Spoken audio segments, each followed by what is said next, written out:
Hey guys, we recently spent some time in Korea not too long ago, and what I love that they do is they use these Japanese techniques and apply it to Korean food, but at the same time they also use Japanese flavors and just mix it with Korean flavors, and it always makes for something really interesting, flavorful, and sometimes really out of the box. There's some combinations that are absolutely crazy. I'm kind of inspired by all those trips and all those kind of mixes, and we're gonna do something extremely similar to it, but just my take on a salmon donburi. So we're gonna start with a couple cloves of garlic, some kimchi.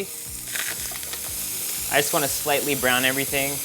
One red chili just for some extra heat, and finally a little bit of some green peas. To that, we're gonna basically add 1 cup of white rice. You can add a little bit of this is some kimchi base. You can actually use some chili garlic or any kind of chili. A little bit of sesame oil just for some extra flavoring. So that's basically done.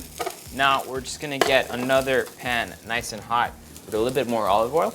Teriyaki sauce for our salmon. Brown sugar here. Some mirin, some soy sauce, some grated ginger.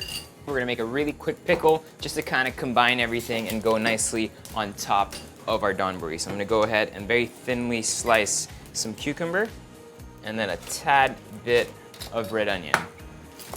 A little bit of brown sugar, tad bit of salt, and then some distilled white vinegar goes right on top. Toss that together, and then we're gonna go ahead and sear our salmon until you got a nice sear on both sides, but it's still slightly undercooked inside. When you got a nice sear on one side, you can go ahead and flip it. Leave it about 2 more minutes, and then we can start basting it with that teriyaki sauce so that the sugars that are inside just get nice and caramelized. So while that's finishing off, we're pretty much done. So I'm gonna go ahead and spoon all of my rice into my bowl here with the salmon and that glaze, pickles as well, so that gets a nice mix.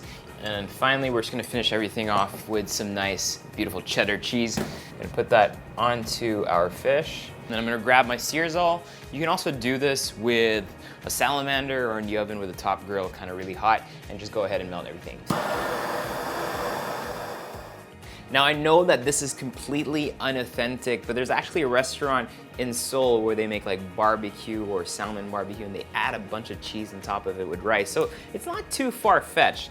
The Japanese people would probably turn a blind eye to this, but the Koreans would accept it like I do with wide open arms. So we'll get a bit of everything.